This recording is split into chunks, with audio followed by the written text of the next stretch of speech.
What's going on, folks? Painless. Um, as many of you all know, I listen to a lot of Neely Fuller, and it so happens that I'm not equating myself with him, but when you look at racial relations, it's sort of common sense, the things that he says. There's some things that he says that I don't agree with, but the idea that, as he's always said, that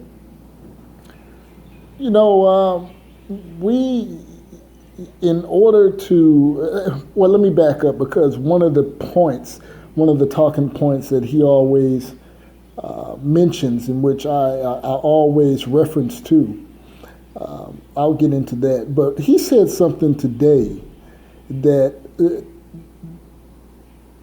what I've always said, that a lot of times us as black folks, we love points.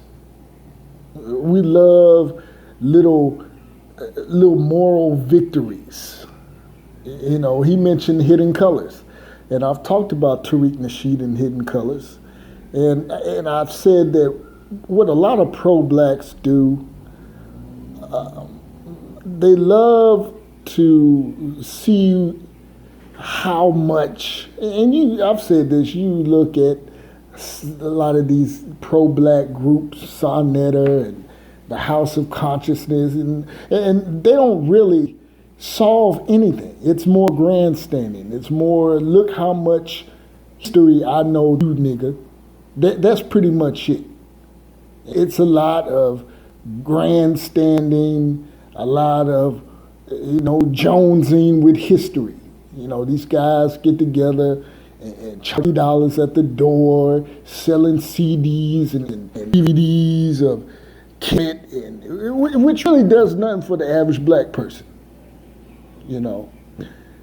Having knowledge of self, okay, what does that mean to the American Negro in 2017?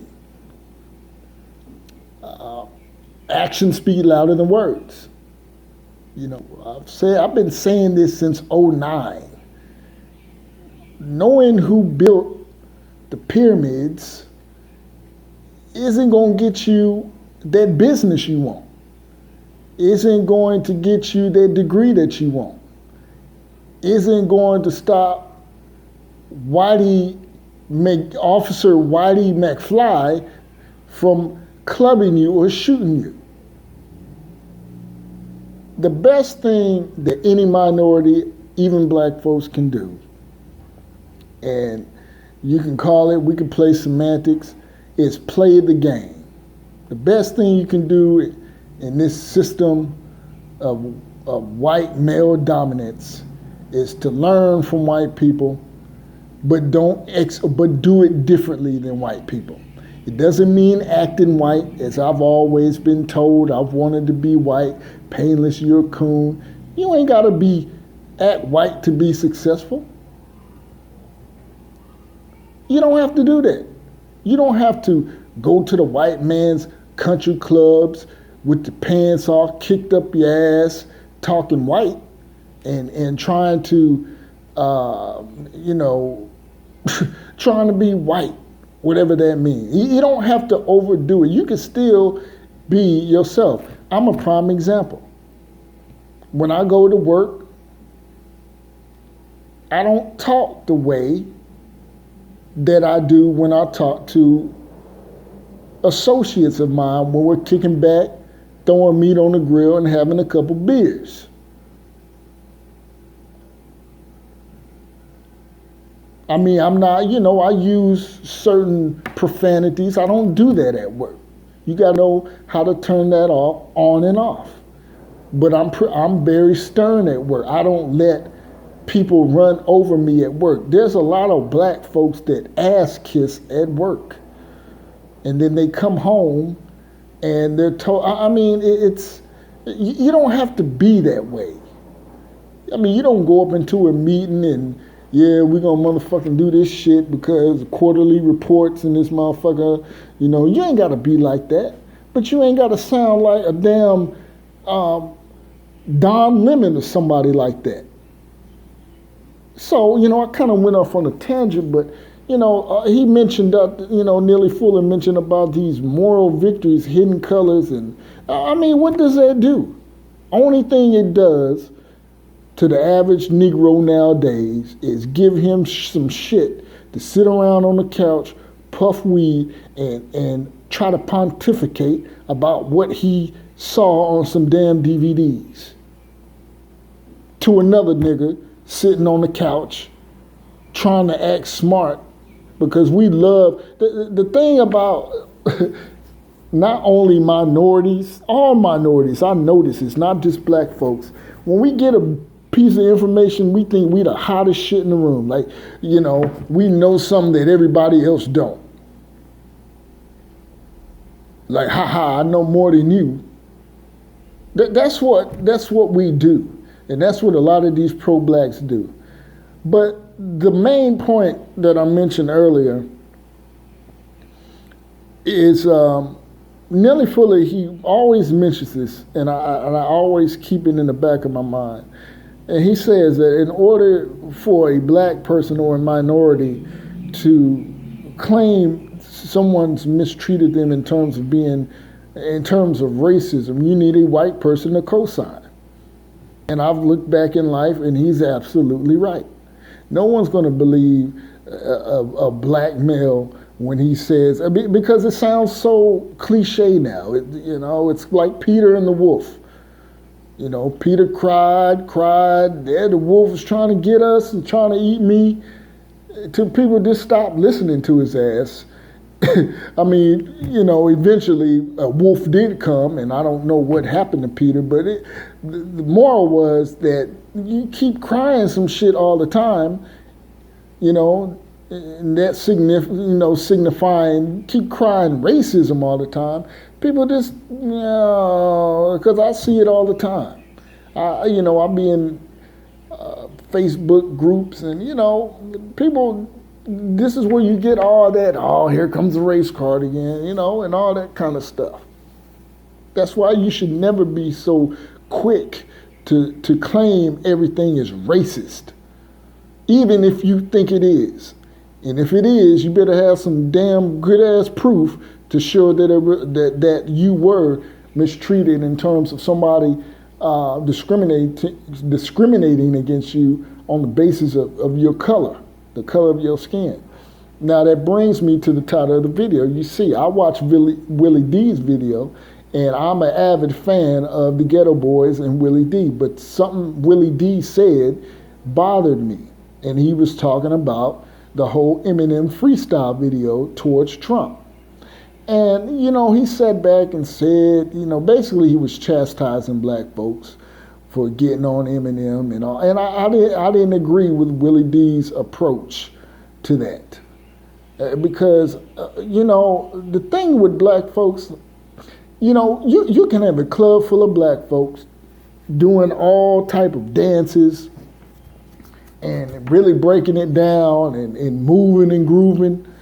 But as soon as a white person come into a club full of black folk, and even doing half as good as this brother or sister over here, you see black folks coming around, ooh, that white boy getting it, he getting it. And I hate when black folks do that shit. When somebody from another ethnic group comes and half-ass does some shit, but the mere fact that they're doing it, you giving him praise or you giving her praise. And we see, it's funny, within the last couple weeks, we've seen this from a white male and a white female. That of Tiffany Jolene, saying some shit that black women say every damn day, but just because it's coming from a white person, you seeing black women. Ooh, she told y'all black men, girl, you can come to any one of my barbecues. She telling it when she ain't really saying shit. And here we got Eminem. Let me ask you this about Eminem. Let me ask you pro-blacks about Eminem and all you supporters of what Eminem. I've never been an Eminem fan. I thought he was, and I'm from an era born in the 70s, raised in the 80s, where there weren't many white guys in hip hop. And the white guys that came in hip hop, that came on that nigga, they got their asses whooped. They got punched in the jaw.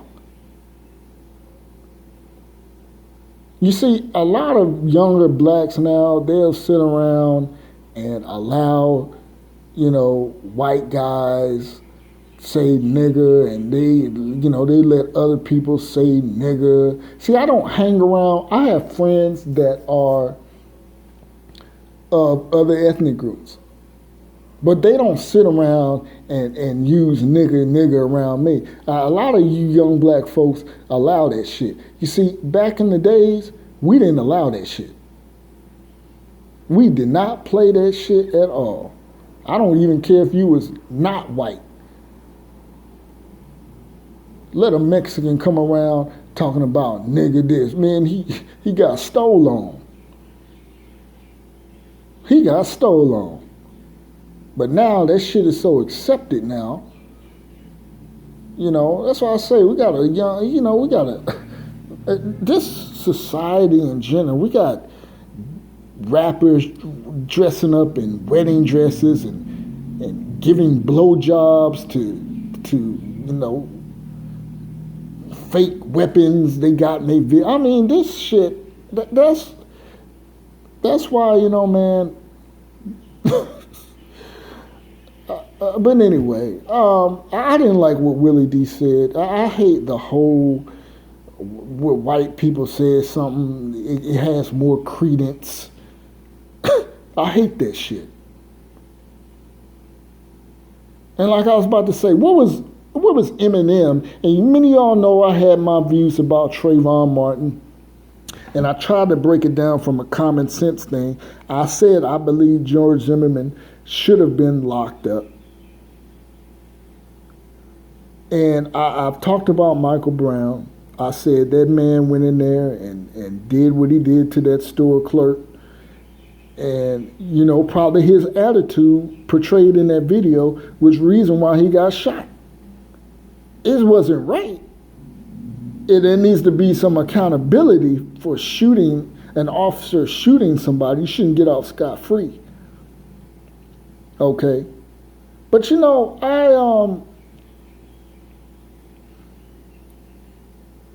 this shit right here with, I guess the white man's ice is colder when he says something.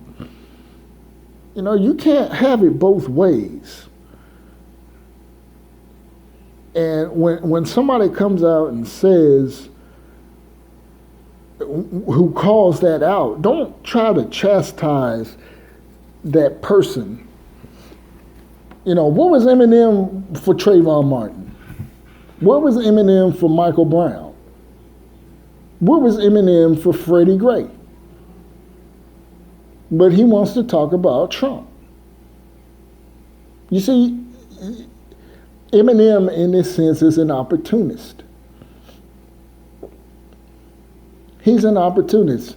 And you see all these Negroes back there, standing tough and hard and shit.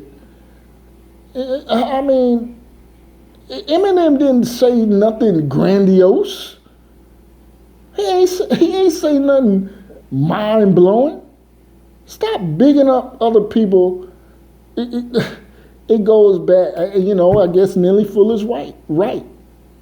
That when you want to get your voice out, and it's always been like that. If you really think about history, it's always been like that. It took a group of white men, regardless of what you feel about the abolitionists, what were their motives. Nevertheless, it wasn't your whelped up back and tears and broken families that convinced other white men to stop enslaving black folk. It took white folks to go up there and plead their case to stop enslaving and mistreating black folks. So, I mean, in a sense, this shit is historically accurate. The concept that if you want to get shit done, you need a white man to co-sign you. And the very reaction to what Willie D said demonstrates that type of Stockholm syndrome to where you heavy white man saying some shit, and black people come like myself and say, you ain't said nothing. Here this Negro come and jump on the very black folks that say Eminem is full of shit. Don't follow him, because really, I had to spin to it, like I said just a moment ago. What the hell was Eminem for Trayvon and Eric Garner? He ain't really say shit. But now you Negroes are oohing and eyeing and oh, he real. It's kind of like when black folks with Bill Clinton. When he went on the Arsenio Hall show back in the 90s and threw on some lokes and started blowing on that saxophone. Niggas lost their mind. Our first black president. I hate that shit. I hate that shit with a passion, because it's bullshit. So knock that shit off, man. Willie D, you beginning to be what's that dude's name? Boyce Watkins. Yeah, I think you just starting to like to hear yourself talk. I mean, when Willie D came out on his little, platform, sounding good. Now you starting to sound like a nigga that just want to hear his voice. Just like Boyce Watkins. He came out a little good, then he started being Steve Harvey-ish and talking crazy and men need to do this and all this bullshit. That's why when these black folks with a little clout and a little podium to speak from, they come out the gates all right, then they start talking that bullshit. This talking out the side of their neck, man. But I'm going to leave it on this. Painless out.